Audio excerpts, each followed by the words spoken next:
मेरे प्यारे दोस्तों, आप लोगों का एक बार फिर से स्वागत है आपके अपने सफलता के द्वार ITI नगर में।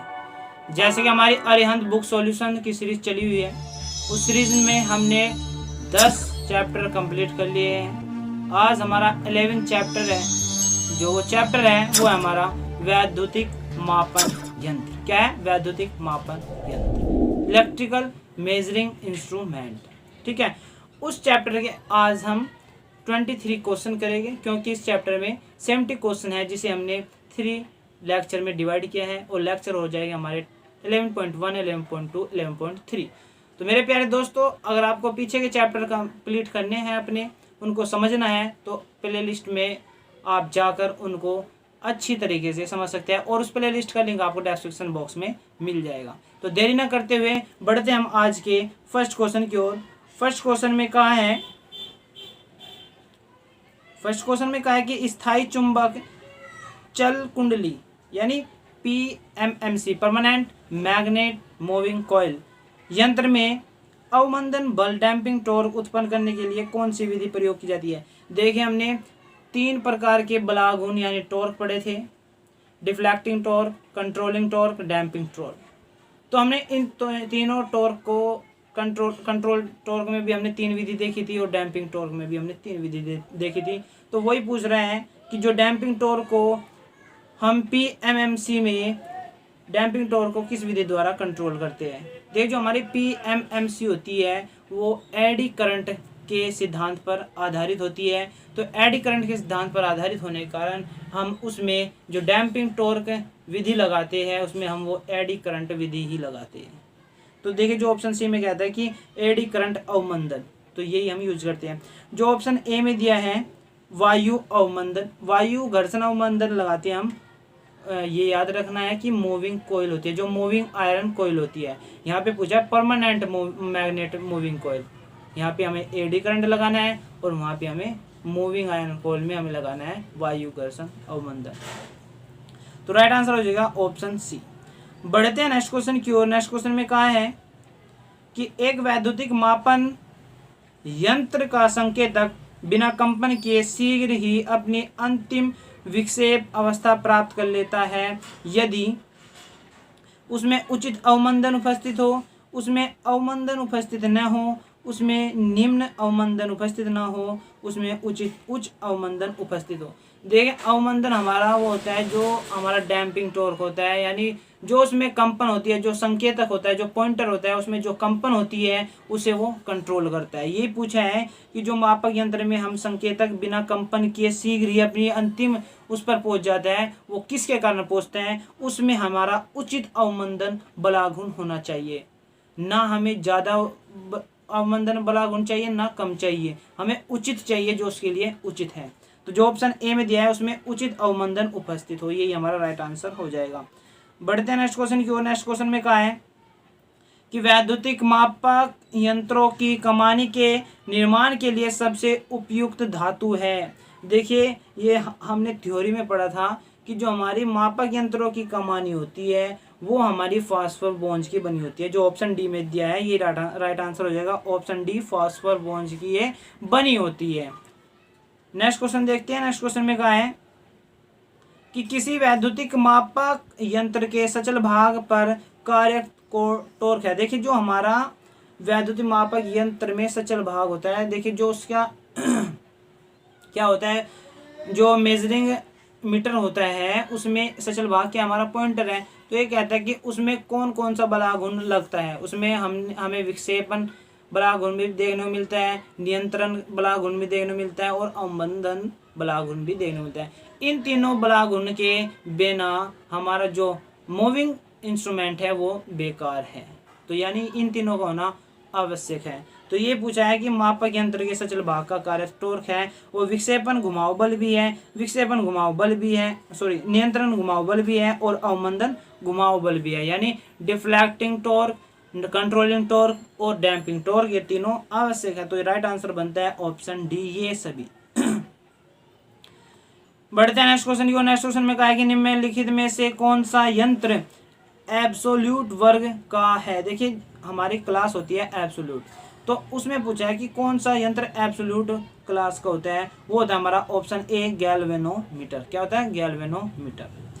नेक्स्ट क्वेश्चन की ओर बढ़ते हैं। नेक्स्ट क्वेश्चन में क्या है कि नीचे दिए गए चित्र में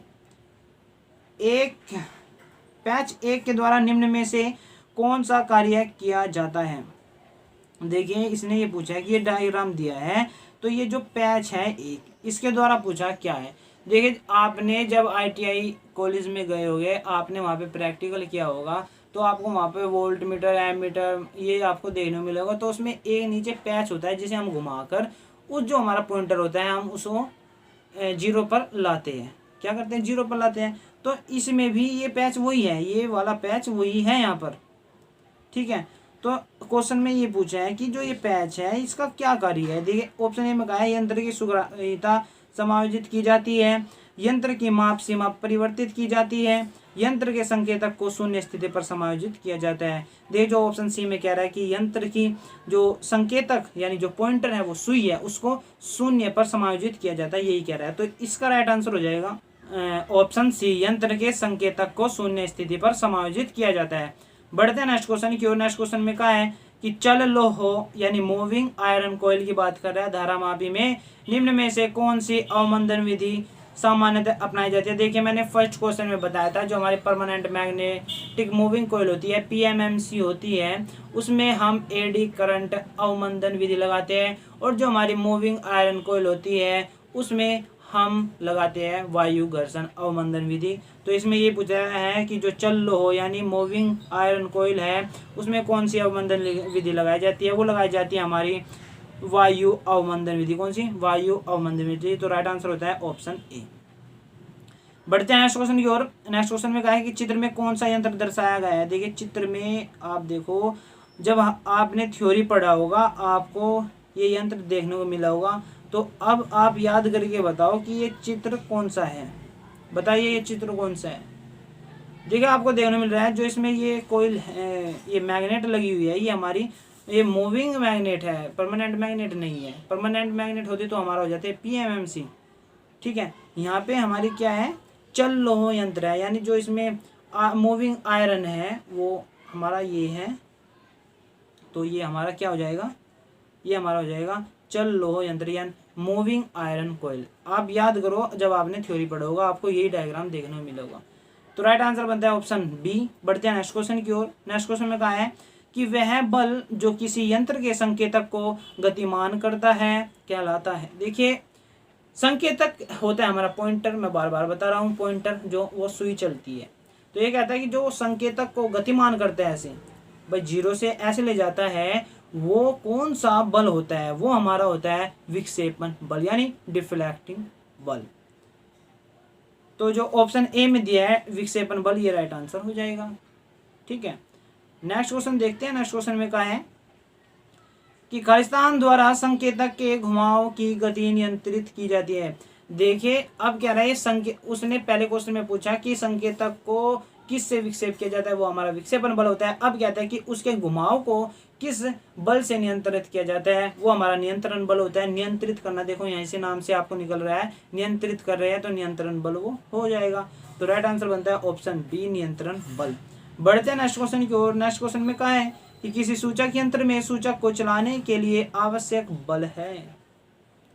देखिए फिर वही क्वेश्चन रिपीट हुआ है जो हमने 9th क्वेश्चन में देखा था। 9th क्वेश्चन में भी ये पूछा था कि संकेतक को किससे द्वारा विक्षेप किया जाता है, किसके द्वारा चलाया जाता है, वो विक्षेपण बल होता है। इसमें भी ये पूछा है कि सूचक यंत्र में सूचक को चलाने के लिए आवश्यक बल, चलाने के लिए यानी विक्षेपण बल चाहिए हमें यानी डिफ्लेक्टिंग बल चाहिए, वो ऑप्शन ए हो जाएगा हमारा राइट आंसर। ठीक है, बढ़ते हैं नेक्स्ट क्वेश्चन की ओर। नेक्स्ट क्वेश्चन में क्या है कौन सा मापक यंत्र एक संकेतक यंत्र है। देखिए हमने जब थ्योरी पढ़ी थी तो उसमें हमने क्या पढ़ा था कि हमारे जो यंत्र होते हैं इंस्ट्रूमेंट होते हैं वो हमारे 3 प्रकार के होते हैं इंडिकेटिंग, रिकॉर्डिंग और इंटीग्रेटिंग। इंडिकेटिंग में हमें केवल इंडिकेट करता है और रिकॉर्डिंग में वो हमें रिकॉर्ड करता है, जो भी हम कोई मेजर करते हैं उस वैल्यू को रिकॉर्ड करता है। और इंटीग्रेटिंग में वो रिकॉर्ड करने के साथ में समय के साथ में वो आगे का वहीं से स्टार्ट करता है रिकॉर्ड करना। जैसे कुछ वैल्यू अब उसने रिकॉर्ड कर ली, फिर हम करें भाई 1 घंटे बाद रिकॉर्ड करनी है हमें, तो फिर वो वहीं से उसे रिकॉर्ड करेगा, यानी वो पीछे का भी रखता है। तो ये पूछा है कि मापक यंत्र एक संकेतक यंत्र है, तो वो है हमारा कौन सा है, वो हमारा एमीटर है। संकेतक पूछा है यानी इंडिकेटिंग पूछा है, तो ये हमारा एमीटर है। देखिए एनर्जी मीटर हमारा हो गया इंडिकेटिंग, तापक्रम रिकॉर्डिंग यंत्र हो गया हमारा रिकॉर्डिंग यंत्र, और जी रीड टाइप फ्रीक्वेंसी हो गया हमारा रिकॉर्डिंग टाइप। ठीक है, तो एनर्जी मीटर हो गया हमारा इंडिकेटिंग, तो बचता है यहाँ पर इंडिकेटिंग, वो बचता है हमारा ऑप्शन सी एमीटर। बढ़ते हैं नेक्स्ट क्वेश्चन की ओर। नेक्स्ट क्वेश्चन में कहा है कि निम्न में से किस नियंत्रण बल के द्वारा यंत्र को किसी भी स्थिति में रखा जा सकता है। देखिए नियंत्रण बल जो कंट्रोलिंग टॉर्क है उसे हमने 3 विधि में पढ़ा था। 3 विधि हमारी कौन कौन सी थी, एक तो हमारी गुरुत्वीय नियंत्रण थी, स्प्रिंग नियंत्रण थी, और द्रव घर्षण नियंत्रण थी। ठीक है, तो वही पूछ रहा है कि ऐसी विधि बताओ जिसे हम किसी भी अवस्था में रख सकते हैं। देखिए गुरुत्वीय नियंत्रण बल में हमें आवश्यक होता है कि वो हॉरिजॉन्टली रखा जाए, और स्प्रिंग नियंत्रण बल को हम किसी भी स्थिति में रख सकते हैं। द्रव घर्षण बल को भी हमें सीधा ऊर्ध्वाधर धरना चाहिए, और हाइड्रोलिक घर्षण नियंत्रण इसको भी ऊर्ध्वाधर धरना चाहिए। लेकिन जो हमारा ऑप्शन बी कह रहा है कि स्प्रिंग नियंत्रण बल, इसको हम किसी भी स्थिति में रख सकते हैं, लिटा सकते हैं, खड़ा कर सकते हैं, किसी भी कर सकते हैं, ये कार्य करेगा, इसमें कोई शर्त नहीं है ऐसी। ठीक है, तो ये पूछा है कि ऐसा नियंत्रण बल के द्वारा यंत्र को किसी भी स्थिति में रखा जा सकता है, वो हमारा स्प्रिंग नियंत्रण बल है। ठीक है, राइट आंसर होता है ऑप्शन बी। बढ़ते हैं नेक्स्ट क्वेश्चन की ओर। नेक्स्ट क्वेश्चन में कहा है कि आपके घर में विद्युत ऊर्जा को मापने के लिए लगाया गया मीटर का एक उदाहरण है। देखिए आपके घर में कौन सा विद्युत मापने के लिए कौन सा यंत्र लगाया गया है, वो लगाया गया है एनर्जी मीटर। अभी मैंने पिछले क्वेश्चन में बताया एनर्जी मीटर हमारा क्या है, इंडिकेटिंग मीटर। क्या है, इंडिकेटिंग मीटर। ऑप्शन देखते हैं, इंडिकेटिंग प्रकार के यंत्र, रिकॉर्डिंग प्रकार के यंत्र, इंडिकेटिंग। देखिए जो ऑप्शन सी में है ये इंडिकेटिंग, यहाँ पे मिसप्रिंट है, इसको इंडिग्रेटिंग कर लीजिए। क्या कर लीजिए, इंडिग्रेटिंग। ठीक है, इसको आपने क्या किया, इंडिग्रेटिंग, ये यहाँ पे मिसप्रिंट है। तो जो ऑप्शन सी है इसका राइट आंसर हो जाएगा, इंडिग्रेटिंग टाइप का होता है हमारा। ठीक है, वो कुछ समय के बाद में वहीं से रिकॉर्ड करता है, ये हमारी इसकी विशेषता होती है। तो राइट आंसर ऑप्शन सी बनता है। बढ़ते हैं नेक्स्ट क्वेश्चन की ओर। नेक्स्ट क्वेश्चन में कहा है कि मूविंग कॉइल यंत्र के खालिस्तान के प्रभाव पर कार्य करता है। देखो मूविंग कॉइल यंत्र है वो कौन से प्रभाव पर कार्य करता है, बताइए कौन से प्रभाव पर कार्य करता है, कमेंट बॉक्स में बताएं मुझे कौन से कार्य पर प्रभाव करता है। आपने थ्योरी में भी तो पढ़े हो गए, जब आप ऑब्जेक्टिव लगा रहे हो तो थ्योरी भी आपने पढ़ी होगी, तो बताइए मुझे कमेंट बॉक्स में बताइए कौन सा होता है मूविंग कॉइल यंत्र में कौन सा प्रभाव होता है, बताओ। वो होता है हमारा वैद्युतिक चुंबकीय प्रभाव। क्या लगता है, वैद्युतिक चुंबकीय प्रभाव। उसमें जो हमारी वो डिस्क होती है वो उसमें विद्युत चुंबक उत्पन्न होती है, जिसके कारण वो उसको आकर्षित करता है, तो ये हमारा प्रभाव होता है। तो राइट आंसर बनता है ऑप्शन बी। कमेंट बॉक्स में भी कुछ लिख दिया करो, कुछ क्वेश्चन पूछ लिया करो। बढ़ते हैं नेक्स्ट क्वेश्चन की ओर। नेक्स्ट क्वेश्चन में कहा है कि PMMC permanent magnetic moving coil प्रकार का यंत्र खालिस्तान मीटर के सिद्धांत पर कार्य करता है। बताइए कि कौन से सिद्धांत पर कार्य करता है, बताइए कौन से सिद्धांत पर कार्य करता है। ये करता है डीसी मोटर के सिद्धांत पर। किस पर, डीसी मोटर के सिद्धांत पर। याद रखना है जो मूविंग आयरन कॉइल है वो हमारा किस पर कार्य करता है, वो हमारा करता है वैद्युतिक चुंबकीय प्रभाव पर। और जो हमारा पीएमएमसी है परमानेंट मैग्नेटिक मूविंग कॉइल, वो हमारा करता है डीसी मोटर के सिद्धांत पर कार्य। ठीक है, तो बढ़ते हैं नेक्स्ट क्वेश्चन की ओर। नेक्स्ट क्वेश्चन में कहा है कि सामान्यतः मूविंग आयरन यंत्र के पैमाने खालिस्तान हो गए। देखिए मूविंग आयरन यंत्र का हमारा जो मूविंग आयरन यंत्र है वो हम वोल्ट मीटर में भी यूज करते हैं, एमीटर में भी यूज करते हैं, तो उसका पैमाना पूछा है। देखिए मैं दिखा देता हूँ आपको, वोल्ट मीटर कुछ ऐसा होता है, तो आपको इसमें देखने को मिल रहा होगा कि इसमें आपको देखो बढ़ती जो हमारी ये रीडिंग है ये बढ़ती जा रही है, 100, 200, 300, 400, यानी असमान है ना, बढ़ती जा रही है, एक समान नहीं है। 100 अगर ये होती तो समान होती, असमान होगी 100, 200, ये हमारी असमान होगी। तो कुछ इस प्रकार का होता है, इसकी स्केल, ये देखो स्केल यही होती है जिस पर हमारी रीडिंग होती है, ये स्केल होती है। तो क्वेश्चन में देखो क्या कह रहा है, ये कह रहा है कि सामान्यतः मूविंग आयरन यंत्र के पैमाने खालिस्तान हो गए, वो हो गया हमारे असमान ग्रेड स्केल के। क्या हो गए? असमान ग्रेड स्केल के। बढ़ते हैं नेक्स्ट क्वेश्चन की ओर। नेक्स्ट क्वेश्चन में कहा है, ये कहता है कि आकर्षण प्रकार के मूविंग आयरन यंत्र के संदर्भ में निम्न में से कौन सा कथन सत्य है। देखिए हमने जो मूविंग आयरन यंत्र पढ़ा था उसमें दो प्रकार के यंत्र पढ़े थे, एक था हमारा आकर्षण और एक था प्रतिकर्षण। तो इसमें आकर्षण प्रकार के में पूछा है, ठीक है। तो इसके संदर्भ में इसने कुछ कथन दिए हैं, हमें देखना है ये सत्य है या असत्य है। ऑप्शन ए में दिया है कि इस यंत्र का पैमाना अनुपातिक नहीं होता, ये सही कह रहा है कि उसका यंत्र का पैमाना अनुपातिक नहीं होता। बी में कहता है कि यंत्र में गुरुत्व नियंत्रण प्रणाली प्रयुक्त करने से पाठ्यांक में कुछ घर्षण त्रुटि होती है, ये भी सही कह रहा है कि उसमें अगर मैं गुरुत्व नियंत्रण प्रणाली पर यूज करता हूं तो उसमें घर्षण त्रुटि होती है, इसलिए हम उसमें जो हमारी गुरुत्वीय नियंत्रण प्रणाली होती है हम उसमें यूज नहीं करते, ठीक है। सी में कहता है यह यंत्र वोल्टमीटर के रूप में अधिक यथार्थ नहीं होता, ये भी सही कह रहा है कि उसके लिए वो अधिक यानी शुद्ध नहीं होता, यथार्थ नहीं होता, ठीक है। तो ऑप्शन ए बी सी यानी तीनों सही कह रही है। तो जो ऑप्शन डी कह रहा है कि उपरोक्त सभी यानी ये तीनों हमारे सही कथन है, तो ऑप्शन डी इसका राइट आंसर हो जाएगा।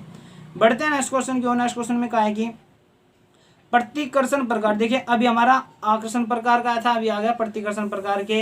एम आई यानी मूविंग आयरन यंत्र का विक्षेपण बल खालिस्तान के प्रत्यक्ष समानुपाती होता है। बताइए किसके अनुपाती होता है, यानी जो हमारा प्रतिकर्षण प्रकार का एम आई यंत्र है उसका विक्षेपण बल पूछा है किसके सीधा समानुपाती होता है, वो होता है हमारा धारा के समानुपाती। किसके होता है? वो होता है हमारा धारा के समानुपाती, ठीक है। जो हमारा विक्षेपण बल होता है यानी डिफ्लेक्टिंग टॉर्क होता है, जो डिफ्लेक्टिंग टॉर्क होता है वो हमारा सीधा किसके होता है? आई के। ये आपको सूत्र याद रखना, ठीक है।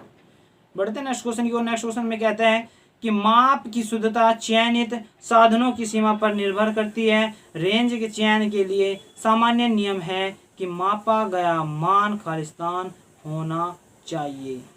देख क्या कहा इसने कि माप की शुद्धता चयनित साधनों की सीमा पर निर्भर करती है।